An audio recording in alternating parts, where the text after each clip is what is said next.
Good morning, everybody. I hope everyone is having a lovely day. I also am a little formally, informally dressed today. Got some braids. I'm channeling the inner, the late 1900s. Why not? So, couple things. Part of the reason that I wanted to jump on the live stream today was not necessarily because I enjoy doing live streams, because I'm noticing some patterns.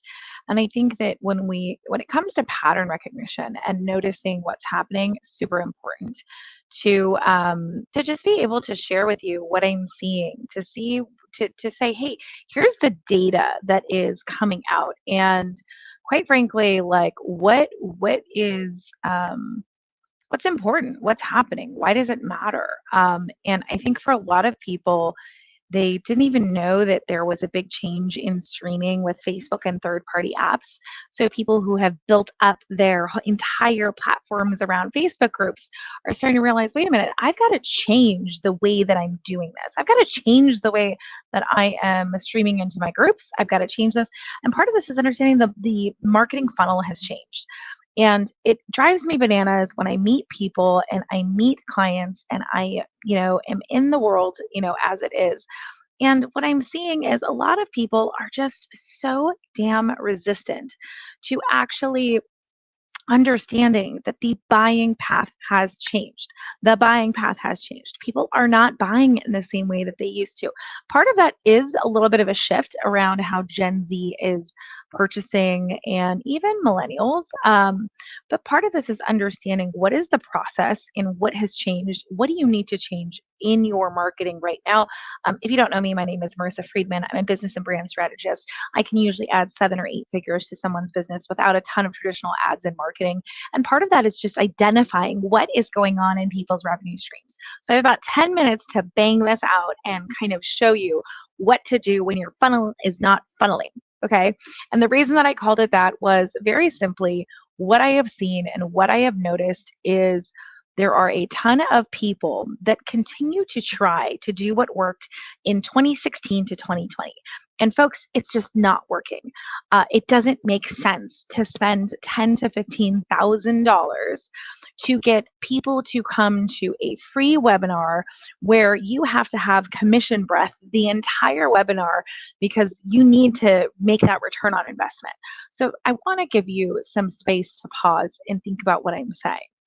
Right now, what we're seeing in the industry for people in certain areas, okay, specifically in the coaching and consulting space, is people keep trying to do this launch methodology. Now, there's nothing wrong with having virtual events, nothing wrong at all. However, understand that even when you do a virtual event, you have to make sure that your target audience is the kind of person that would set aside that time. If you want a successful person that can purchase a $25, $30, or $40,000 coaching package, chances are they're working. They have discipline in their schedule. They just are not able to give you 3 days or 5 days or 7 days.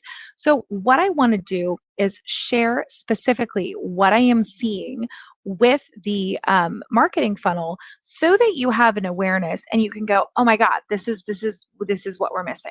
So very, very quickly, going to run this down with you. Again, if you're joining the live stream just from different areas, I welcome you. I'm so excited to have you here. But here's the deal. Here's what to do and to understand what to do. Jesus, it's all about spelling, right? Okay, so your marketing funnel, what to do when it is not funneling. So here is the biggest shift that we have seen. So the typical marketing funnel, as the industry knew it, is broken. Right? So part of this is understanding that short form content in its kind of original and best state, okay, in its best state. And you feel free to comment, feel free to challenge me, but here's what the data says. This was what we used to do. This awareness to interest, to desire, to action. Do you remember this? And you try to get as many people to know you as possible. You try to get them interested. You have to create all this frenzy and desire. And maybe if you had 100 people, okay, then maybe 10 people would take action, right? You could do some drill through stats on that. And what we know, hi Leslie, nice to see you. What we know is the shift has been so aggressive. And here's what we know. as we start to go through this. What has replaced it? Okay, well, it looks like this. Okay, and it's inspiration, exploration, community, and loyalty. Inspiration, exploration, community, and loyalty. And here's the challenge. The purchase is most likely not going to happen where you think it is. So here's what's difficult about this, and here's what's exciting about this. We get the opportunity to allow people to truly be inspired again. And gosh darn it, like, man, it's awesome. What an awesome feeling to get to inspire again and get to have people kind of look at this. But here's the deal. Marketing people in general are just obsessed with the consumer funnel, right? We're looking at online and offline. And what happens is we forget that this was built for a world that didn't have social media, short form content, and understanding that newer generations just are doing things so differently. Now, again, if you agree, disagree, whatever the things are that you're seeing and this is pissing you off, great, like comment, let me know what you think. But let's look at this data, because I think what is fascinating about the data and why I believe that it's important for everyone to pay attention to this is because this shift is so subtle. The newer generations, even younger millennials, are growing up with different priorities, right? So that path to purchase is super blurry and fuzzy. It is not a direct path to purchase. Now, this is what I want you to think of. I want you to imagine that instead of this being a linear process, which marketers and data people, we're so linear, right? We're so linear about how we want to do it. Think of it this way. It is 1000% an infinity loop. It is a loop that goes on kind of forever. And depending on that phase or that stage, and again, keep in mind, guys, I have dyslexia, so you're going to see misspellings. And if you care about spelling, I'm going to get the fuck off the stream because that's just not my jam, okay? So understand that people are going to this infinity loop of inspiration, exploration, community, and loyalty. And throughout that path and that process, they're making purchases. Why does that matter? Why does it? What? Well, there is a couple of things that are happening. And Leslie, you're spot on Instagram. Short form content is creating this frenzy. But another thing to understand is when we look at the focus, right? This infinite loop is really creating activations that really inspire. And inspiration is where Gen Z lives, right? So when we look at like things like style inspiration, 77% of Gen Z and 79% of millennials actively go to social media for style inspiration, right? They're not relying on themselves anymore. They're looking at these outside forces, these outside things. And yeah, thanks, Anna. But again, when we look at this loop, now you can go, oh shit, like where is my market? Like I'm doing all awareness shit. Oh, I'm doing all, like, no, don't do this. Like take a second. So here's the deal.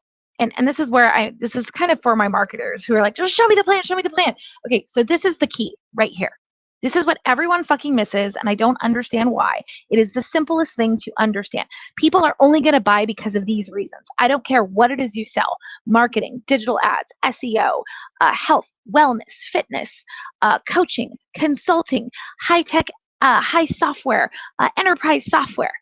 They are only buying if you help them make money, save time, avoid effort, escape physical or mental pain, gain more comfort, achieve greater cleanliness or hygiene to achieve better health, gain praise, feel more loved, or to increase popularity or social status. Now, I would love to take credit for this, cannot take credit for this.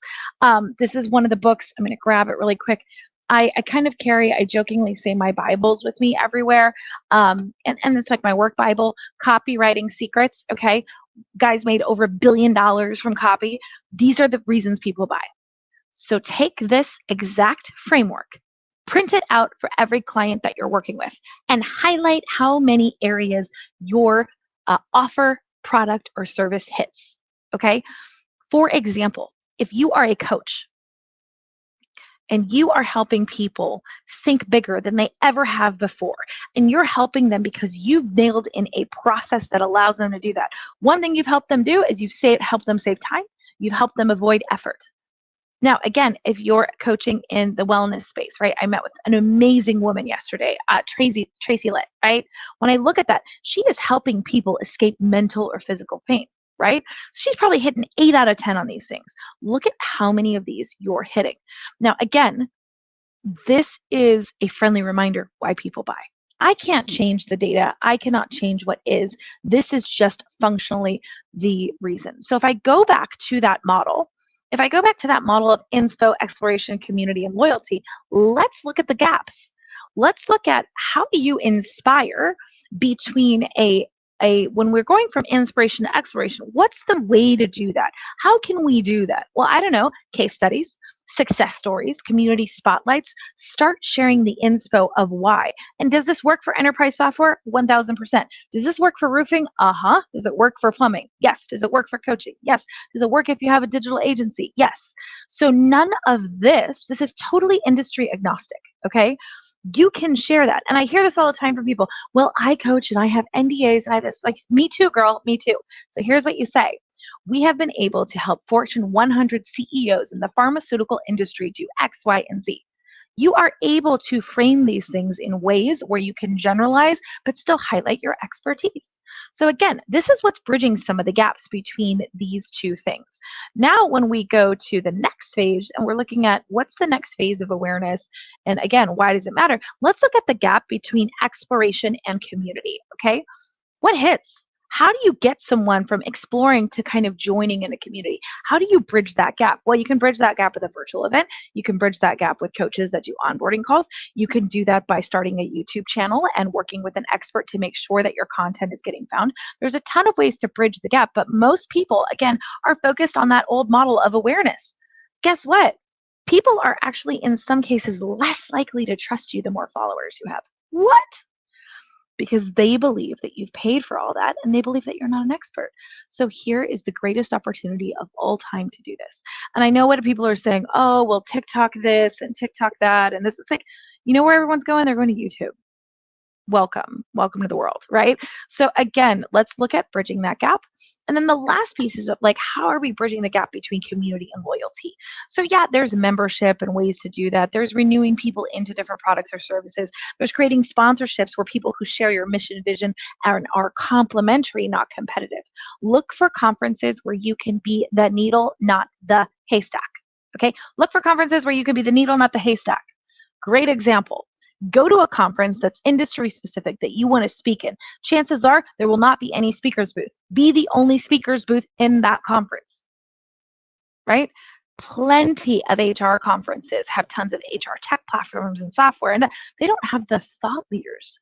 So identify those spaces. 1000% you can play there. So again, the biggest takeaway from everything that I've shown you today is we're going to go recap really quick as I get ready to jump into another meeting. Number one, biggest shift. This funnel does not work anymore. Ex-NAIAD. If you see someone bring this up on a call or a strategy call, fuck no. They are not up to date on what is happening. No, it's not the same. Doesn't work anymore. No, say goodbye. Adios. Okay. The next thing is remember what I told you and remember what I shared. What has replaced it is the inspiration, exploration, community, and loyalty, this infinity loop. Okay. So start to look at your content. Where is it hitting? Is it hitting these areas? If it's not, make a different choice. And again, I'm only sharing this because I get so frustrated when I'm meeting with people and they keep doing the same thing and they keep going, well, we upped our budget, so we got more leads. And it's like, does it make sense to pay $15,000 a month in ads to get people to show up to a free thing where like 1% converts? I don't know. I'm not in your business. But what I can tell you is there's probably a better strategy. That strategy probably includes YouTube in some way. That's why so many of the big creators have jumped ship from TikTok to YouTube. And again, remember this. There is gold in creating your own community platforms and systems that you own. Because at any moment, any of these platforms can deplatform you, decide that something's inappropriate in your content and not let you post, and you don't own that stuff. So with that, my friends, I must go. I am getting ready to jump into a bunch of meetings, but that was kind of the big thing. I'm going to replay this a couple times because again, I think people need to know like what happens when your funnel's not funneling. What do you do? And part of it is looking at, again, what do you need to do differently in this funnel? And why are people buying? And most of you are forgetting that people buy for very, very simple reasons. They are not buying for anything. And I want to stress this enough and enough and enough. Again, they're only going to buy if you can help them make money, save time, avoid effort, escape mental or physical pain, get more comfort, achieve greater cleanliness or hygiene to achieve better health, gain praise, feel more loved, increase their popularity or social status. That is it. That's all. Sorry, that's it. Um, and you can fight with me if you want, but this is what the data says. And again, HVAC, plumbing, enterprise software, coaching, consulting, woodging, cell phone cases. I don't care what there is. Cell phone case. Why is this convenient? Well, let's see. Let's look at it. Here is a cell phone case, and here's my wallet and shit in my cell phone case. That's convenient, right? Then I can attach little things to the bottom and wear it, right? It replaces a purse, right? So what did it do? It helped me save time, avoid the effort of having to carry a purse, the physical pain of wearing a heavy purse on my body, right? Love it. And people think it's Chanel, and it's not, but it's still cool. So again, pay attention to those things. Pay attention to what works. I'm Marissa Friedman, business and brand strategist, bringing brands, people, entrepreneurs from confusion into clarity. And I hope you guys have a lovely day. And with that, that's all I've got to say about that. Bye-bye.